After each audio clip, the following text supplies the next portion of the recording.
30 నిమిషాలలో నొప్పి లేకుండా వేడికోస్ స్వయం చికిత్స. ఆవేశ హాస్పిటల్, హైదరాబాద్.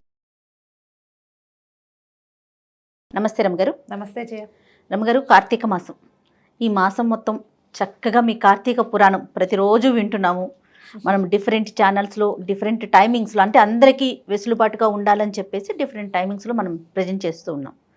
అయితే మాకేమనిపించిందంటే, కార్తీక పురాణంతో పాటుగా శివ భక్తుల స్టోరీలు కూడా, వాళ్ళ కథలు కూడా ప్రజలకు అందించాలి, అది మీ ద్వారా అనిపించింది.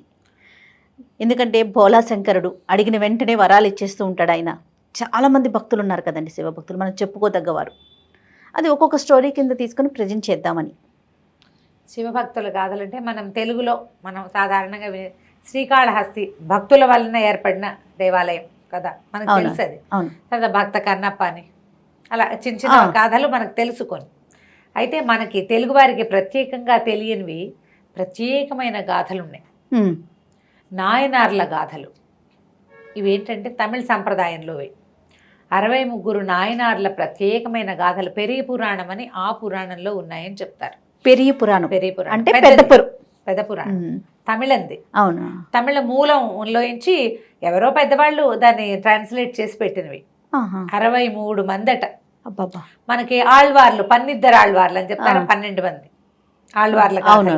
ఆళ్వార్ల గాథలు చెప్పుకుంటాం మనం, భక్త రామానుజులు, భగవద్ రామానుజుల గురించి అలా చెప్తాం కదా. అట్లాగే ఈ నాయనార్ల గాథలు చాలా ప్రత్యేకమైనవి. మనం భక్త కన్నప్పగా మనం చెప్పుకునే కన్నప్ప కూడా తెలుగు కన్నప్ప కాదట. ఆయన కూడా నాయనార్లలో ఒకడని ఆ కథల్లో ఉంది. తమిళ సాంప్రదాయమే అది కూడా. మనం ఒక స్త్రీ ఉండటం, ఆయనతో ఒక భార్య ఉండటం, మనం అలా చేసుకున్నాం కదా. తర్వాత ఏమో చిదంబరానికి సంబంధించిన నందుని చరితము వినుమా అని ఒక పాట వింటుంటాం, ఘంటసాల గారిది. ఆ నందనార్ కూడా అక్కడ వాడే, చోళ రాజ్యంలో వాడే. చోళ పాండ్య రాజ్యాల్లో విశేషంగా శివభక్తి, నీకు తమిళియన్స్కి ఉన్నంత శివభక్తి, మురుగన్ భక్తి మన దగ్గర మనం అంత చూడం. అవును, అక్కడ భక్తుల గాథలు చాలా విశేషంగా చెప్తారు. తేవారం స్వామిని కీర్తించేవాడి కీర్తనలకి ప్రత్యేకమైన పేర్లు. ఆళ్వార్లు మనం ఎట్లా ఇవి చెప్పుకుంటాం కదా, తిరుప్పావ ఎట్లా చెప్తాం, రోజుకొక పాసులాగా తేవారం అంటారు దాన్ని, పూజించేటువంటి కీర్తనని. ఈ నాయనార్ల కథలు భలే ఇంట్రెస్టింగ్గా ఉంటాయి జయ. మహాభక్తి పరులుగా. ఓకే, మన కథల్లో శివుడు పరీక్షించేవాడుగా అక్కడక్కడనే కనిపిస్తాడు. మనం కూడా చెప్పుకుంటాం శివుడు పరీక్షించాడు అని. మన దగ్గర బాగా పరీక్షించేవాడు కృష్ణుడు. భక్తులని విష్ణువు బాగా పరీక్షిస్తాడు. వాడు పూర్తిగా శరణాగతికి చేరితే కానీ వాడిని కరుణించడని మనం భాగవత కథల ద్వారా మనకు తెలుస్తూ ఉంటుంది. నువ్వు తప్పిస్తే ఇంకెవ్వరు లేరు అంటే తప్ప కరుణించడు హరి. కానీ శివుడు అట్లా కాదు. భోళా శంకరుడు ప్రార్థనా మాత్రంతో కరుణిస్తాడు. శివుడు ప్రశ్నించి, శివుడు తరిచి తరిచి వీళ్ళ భక్తిని పదే పదే చెక్ చేసినట్టుగా కనపడతాయి నాయనార్ల గాథల్లో. పరీక్షించాడు పరమేశ్వరుడు, పరీక్ష పెట్టాడు, భక్తిని పరీక్షించాడు అని చెప్పబడిన గాథలు బాగా కనపడతాయి. తర్వాత ఈ భక్తుల్లో కూడా పరమేశ్వరునికి ఒక్కొక్క రకమైన సేవ చేసేవాళ్ళు, ఒక్కొక్కళ్ళు ఒక్కో రకం సేవ. ప్రతివాడు అభిషేకము, శివారాధన, పువ్వులు పెట్టడాలు, ప్రసాదం పెట్టడాలే కాదు, ఒక్కోళ్ళు ఒక్కో రకం. చాలా చిత్రంగా ఉంటాయి, మంచి మంచి కథలు ఉన్నాయి. వీళ్ళు వెంబడి ఒక కథ చెప్పుకుందాము. ఈ నాయనార్ల గాథల్లో నుంచి ఎరిపాత నాయనార్ అనే ఆయన గురించి చెప్పుకుందాం.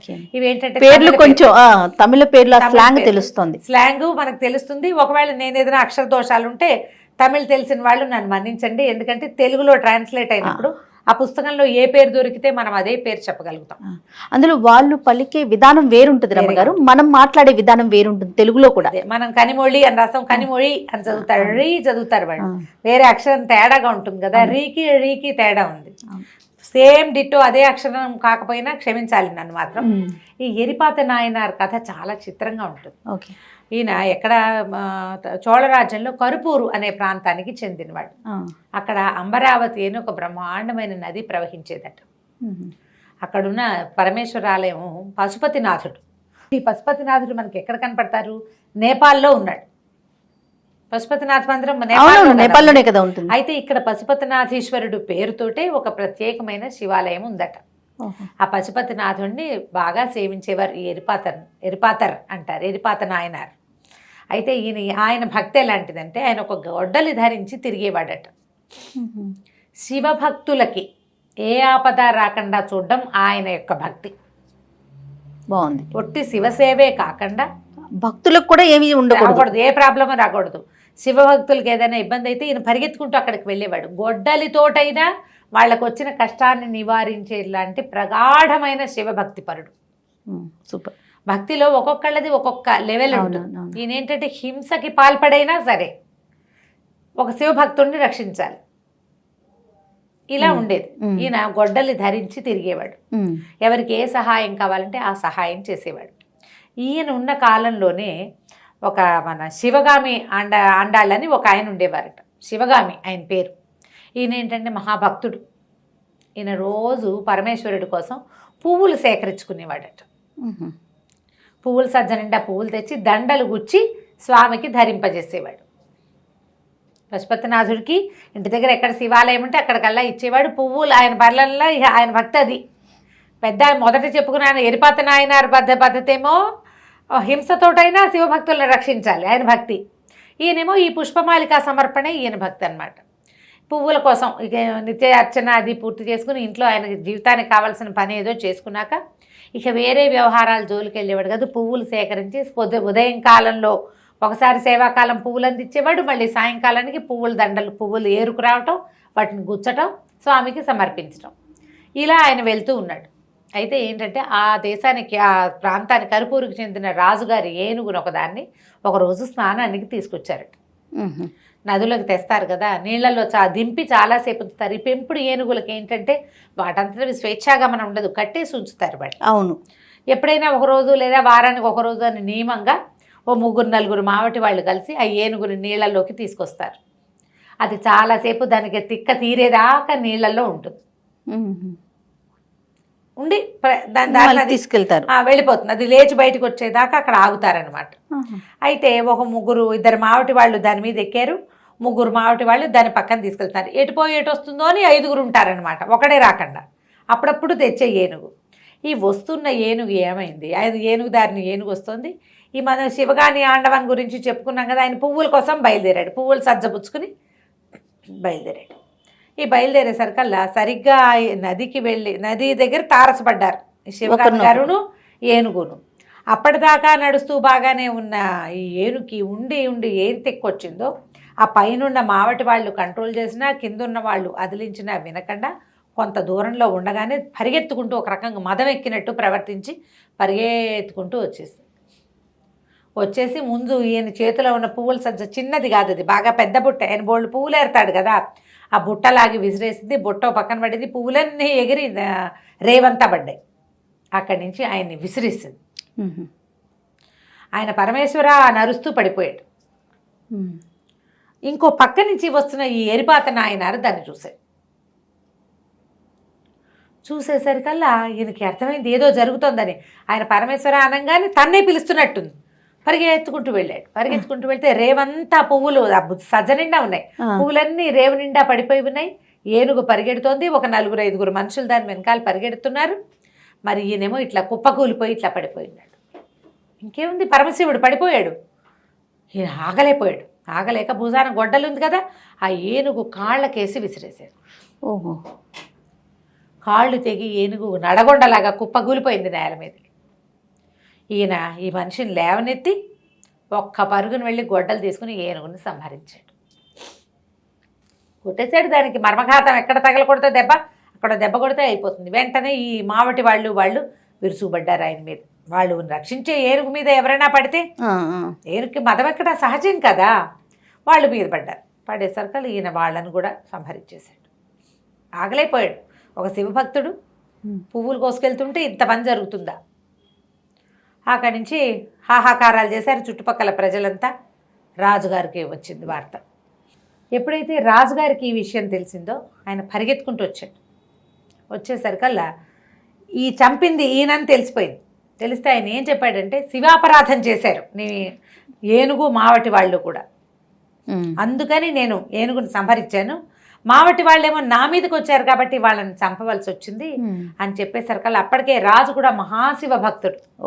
ఆయన శివాపరాధం అనగానే దిగులు పడిపోయాడు. అయ్యో నాది పొరపాటు, నేను ఈ శివాపరాధాన్ని చేసే ఉద్దేశం ఉన్న ఒక ఏనుగుని కొంతమంది మావటి వాళ్ళని పెట్టుకున్నాను, మీరు వాళ్ళని చంపి మంచి పనే చేశారు. ఇలాంటి పరిస్థితి కల్పించినటువంటి నన్ను కూడా సంహరించండి, మీ పవిత్రమైన ఆయుధంతో సంహరించద్దు, నా కత్తితోటే మీరు నా మెడ ఉత్తరిచ్చేసి రాజు కాళ్ళ మీద కూలి నుంచున్నాడట కత్తిచ్చి.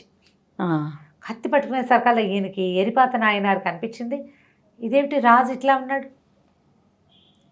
నేను ఒక ఉద్రేకానికి లోనయ్యి ఆయన ఎట్లా ఉన్నాడో కూడా చూడకుండా దీని మీద పడిపోయా, ఏనుగు మీద పడిపోయాను. ఇప్పుడు ఇది రాజు కూడా దీనికి ఇదైపోయాడు. రాజు తన తప్పు ఒప్పుకునే దుస్థితికి తీసుకొచ్చేసాను నేను, నాది పొరపాటు గుర్తించాడు ఈయన, నాదే పొరపాటని ఆయన కత్తితో తన మెడ ఉత్తరించుకోబోయాడట. అబ్బా, ఎప్పుడైతే ఈ ఒక నిమిషం ఆగి ఆయన కత్తిపుచ్చుకుని ఆలోచిస్తున్నాడో రాజుకు అర్థమైంది ఇక్కడ ఏదో జరగబోతోందని. గబుక్కుని లేచి ఆయన చేతులు పుచ్చుకున్నాడు. వద్దు వద్దు, మీరు ఇంత పని చేయబోకండి, మీలాంటి మహాభక్తుడు ఈ రాజ్యంలో ఉండటమే మా అదృష్టము. నేను ఒక ఏనుగుని, దాని మావటి వాళ్ళకి శివభక్తి నేర్పించకపోవడం రాజుగా నేను పొరపాటు నాది. మీరు ఒక ప్రజ్ఞ ఒక ఇది పెట్టుకున్నారు, ఒక ప్రతిజ్ఞ, శివాపరాధన చేసే వాళ్ళని శిక్షించాలని. మీ ప్రకారం మీరు శిక్షించేశారు, రాజుగా నాకు పడవలసిన శిక్షని మీకు వేసుకోవద్దు అనేసరికలు గంటలు మోగినాయట. ఎక్కడి నుంచో పైనుంచి పుష్పవృష్టి కురిసిందట. అప్పుడు ఈ సన్నివేశం పూర్తయిందనమాట.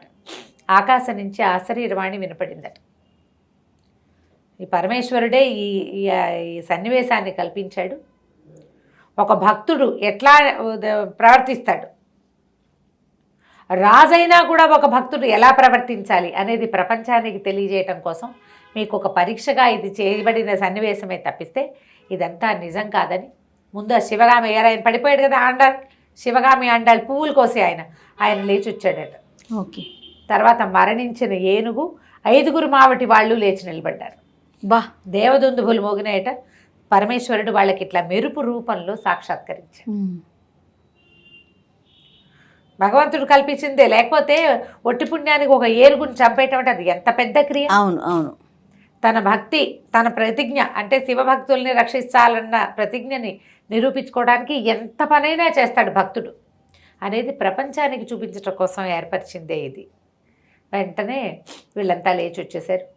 అందరు చాలా సంతోషించారు. ఈ ఎరిపాత నాయనారు ఆ తర్వాత చాలా కాలం పశుపతినాథ సన్నిధిలోనే, ఆ కర్పూర్లోనే ఉన్నాడట. రాజుగారు కూడా విశేషంగా ఈయన్ని సేవించేవాడు. ఇదొక గాథ.